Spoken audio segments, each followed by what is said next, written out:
What's going on, everybody? Welcome to another episode of Let's Break It Down.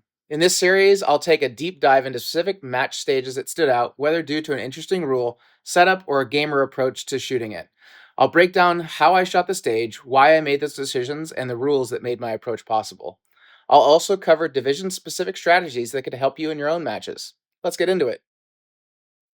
In IDPA, there are two rules that often catch competitors off guard, especially those with experience in other shooting disciplines: dropping a magazine with ammo in it and slicing the pie.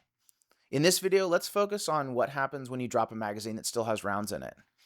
If this happens during a stage, you have two choices: leave it and move on, taking a 3-second procedural penalty, or you can pick it up and stow it before firing the last shot, which costs time but avoids the penalty. At the Healy Arms South Mountain Showdown, Stage 5 required me to start in a window engaging an activator and a drop turner, and then moving to other positions of cover. After shooting the first two targets, I had a mental lapse and accidentally hit the magazine release, dropping the magazine on the ground still with rounds in it. At that moment, I had to make a quick decision, pick it up or leave it behind. My instinct was to retrieve it, but I fumbled the magazine multiple times, wasting precious seconds.